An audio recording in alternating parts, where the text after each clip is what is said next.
1098 ये एक ऐसा नंबर है जिस पे नेशनल लेवल पर बच्चों से संबंधित शिकायतें आती हैं।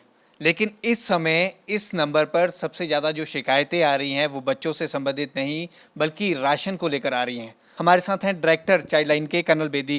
कर्नल बेदी, जिस तरह से ये कॉल्स आ रही हैं, किस तरह की कॉल्स आपको आती हैं अमूमन? सी, मैं आपको ये बताना चाहता हूँ कि 1098 is a national helpline. Hindustan में कहीं से भी कोई भी 1098 पे रिंग करेगा तो वो एक कॉल सेंटर में कॉल जाती है। वो जब आप कहो कि जी मैं चंडीगढ़ के लिए डिस्कस करना है या बात करनी है, तो वो चंडीगढ़ में कॉल ट्रांसफ़र हो जाती है। यहाँ पे हमारी एक टीम बैठी होती है, टीम के पास कॉल आती है और वो जो कॉल है वो कॉल सेंटर में भी रिकॉर्ड होती है और हमारे पास भी आती है। तो जो इश्यूज़ हैं वो बताए जाते हैं, कहाँ से कॉल आई एक हम नोट कर लेते हैं, प्लस किसको मदद चाहिए वो हम ले लेते हैं। अभी तक कॉलें तो आती रहती थी। ये लॉकडाउन के दौरान ज़्यादा कॉल्स चंडीगढ़ और मोहाली में जो आई हैं हमारे पास, वो ज़्यादा कॉल राशंस के लिए हैं। शुरू में था कि जी हमें कोई ये मास्क और हाथ धोने का ये वो चीज़ें लेके दो, पर उसके बाद में मेन चीज़ जो रिक्वायरमेंट आ रही है वो आ रही है राशंस की।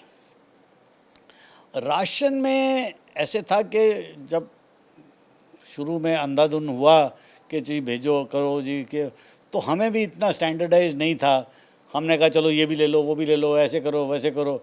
फिर फाइनली हमने कहा भाई देखो, हमने अपना बजट भी देखना है और हमने ऐसे भी करना है कि सबको चीज़ पूरी भी पहुँचे और उनके लिए भी चले। तो हमने अब स्टैंडर्डाइज कर लिया हुआ है कि भाई आटा, चावल, दाल, ऑयल, नमक और थोड़ा मसाला, ये चीज़ें हम देते हैं। हमारा मैंडेट चाइल्ड लाइन का बच्चों के लिए है, तो हम जो सामान है वो बच्चों के लिए ही दे सकते हैं। लेकिन बच्चे डायरेक्टली तो नहीं लेंगे, तो दे तो हम उनके पेरेंट्स को ही रहे हैं, लेकिन जो कॉल है वो हमारे प्रोसीजर के मुताबिक बच्चे के नाम पे रिकॉर्ड होती है। सर, पहले कभी ताज्जुब हुआ था जिस तरह से ये कॉल्स आनी शुरू हुई थी, ताज्जुब हुआ था कि राशन के लिए कॉल क्यों आ रही है बच्चों की हेल्पलाइन पे? देखिए, बच्चों के लिए सब किस्म की मदद जो है वो ministry of women and child ने ज़ुम्मा लिया हुआ है। ये राशन हो, दवाई हो, शेल्टर हो, ये हो, तो ये सिस्टम पूरा आपको शायद मालूम होगा कि चाइल्ड प्रोटेक्शन सिस्टम जो है वो पूरे हिंदुस्तान में बना हुआ है और अप टू डिस्ट्रिक्ट लेवल इसका प्रभाव नीचे तक है। अब तक की बात करें सर, 3 महीने आप कह रहे हो, 3 महीने मार्च से जब से लॉकडाउन लगा है कॉल्स आ रही हैं कंटिन्यू, अब तक कितनी कॉल्स आ चुकी हैं? तकरीबन तकरीबन बच्चों की फैमिलीज़ को, तकरीबन 700 फैमिलीज़ को हमने चाइल्ड लाइन से मदद की है। इसके अलावा क्योंकि हम इस सिस्टम में लगे हुए थे, तो डिस्ट्रिक्ट चाइल्ड प्रोटेक्शन यूनिट और चाइल्ड वेलफेयर कमेटी, उन्होंने भी हमें अप्रोच किया कि जी आप तो बांट ही रहे हो, थोड़े से राशन हमारे पास भी हैं और हमारे को भी कॉलें आ रही हैं। उन्होंने भी एक बड़ा अच्छा सिस्टम बनाया है, वो उसको कहते हैं ट्री सिस्टम। उन्होंने क्या किया है कि भाई एक बंदे को बोला, उसने 2 बंदों को बोला, फिर 2 बंदों ने 4 बंदों को बोला, फिर 6 बंदों को बोला, तो जिसको मदद चाहिए वो किसी एक कॉमन नंबर पे फ़ोन कर देते हैं। तो उनके भी नेचुरली कॉल्स तो उन्हीं गरीब इलाकों से आती हैं, मौली जगरा ले लो, मलोया ले लो, दनास ले लो, ऐसे इलाकों से ही आएंगी कॉल्स, बिकॉज़ बाकी शहर में तो कोई इतने नीडी लोग नहीं हैं। बट बाय एंड लार्ज जो कॉल्स आ रही हैं वो इन्हीं इलाकों से आ रही हैं।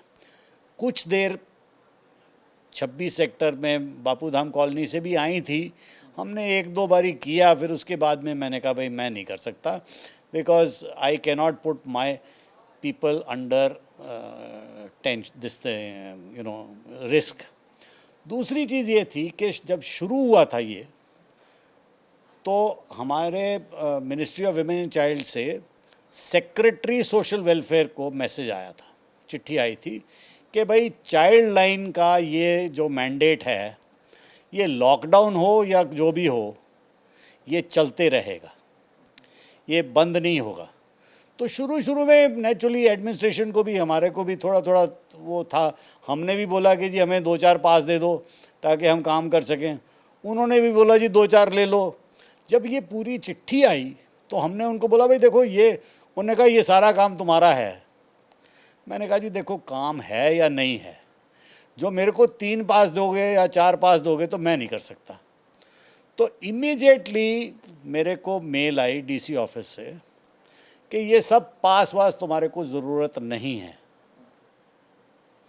आपका स्टाफ जो है यूनिफॉर्म में होगा। यूनिफॉर्म हमारी एक जैकेट है 10/9/8 की हरे रंग की जैकेट है और उनका आइडेंटिटी कार्ड है। उसके साथ 24 घंटे मोहाली चंडीगढ़ में उनको कोई प्रॉब्लम नहीं हुई जाने आने में। सर ऑन एन एवरेज की हम बात करें पर डे के अकॉर्डिंग कितनी कॉल्स आती हैं, और अब जिस तरह से स्मूथ हैंडलिंग की आप बात कर रहे हैं तो बच्चों के कॉल्स भी आते हैं थैंक यू के? जी देखो ऐसे था कि चंडीगढ़ में फॉर इंस्टेंस हमारे को साल में 500-600 कॉल एवरेज आती थी। अब इस लॉकडाउन के दौरान तकरीबन 700 प्लस राशन तो मैंने फैमिलीज़ को दे दिए हैं। सो आप सोचो कि भाई कितनी कॉलें आई होंगी कि भाई 3-3 बच्चों के नाम जो थे उनकी जगह में मैंने एक को ही दिया। उसी 3 बच्चों से कॉल आई या 3 बच्चों के, तो the call would have been multiplied, but मैंने तकरीबन 700 लोगों को ये दिया है। प्लस जैसे मैंने कहा था कि CWC एंड DCPO एंड इनकी मदद में हमने तकरीबन 370 कॉल्स आंसर किए हैं। हमने एक छोटा सा मतलब गेम कह लो या जो भी कह लो, वो मैं आपको बताया था कि हमने एक, क्योंकि हम बच्चों के लिए कर रहे हैं तो मैंने सोचा, अपने स्टाफ से भी डिस्कस किया कि सर बच्चों को जो हम दे रहे हैं तो कुछ बच्चों के लिए भी तो होना चाहिए। जो आटा दाल है वो तो माँ बाप रख लेंगे। तो हमने ये एक टॉफ़ी का पैकेट 35 टॉफ़ीज़ मिक्स करके ये बनवाया। कर्नल रविंदर सिंह बेदी हैं, चाइल्ड लाइन के डायरेक्टर हैं। चंडीगढ़ और मोहाली के जिस तरह से लॉकडाउन में लाखों परिवारों की रोज़गार गया है, राशन की समस्या है, मास्क हैं, सैनिटाइज़र हैं, काफ़ी ये अपने स्तर पर सराहनीय काम कर रहे हैं और लोगों की लगातार इन्हें कॉल आ रही हैं। इस पर हम इनको शुभकामनाएं देते हैं और कि ये आगे से इसी तरह लोगों की हेल्प आगे भी करते रहें। कैमरामैन रिंकू मेहरा के साथ भगवत सिंह, पंजाब केसरी टीवी, चंडीगढ़।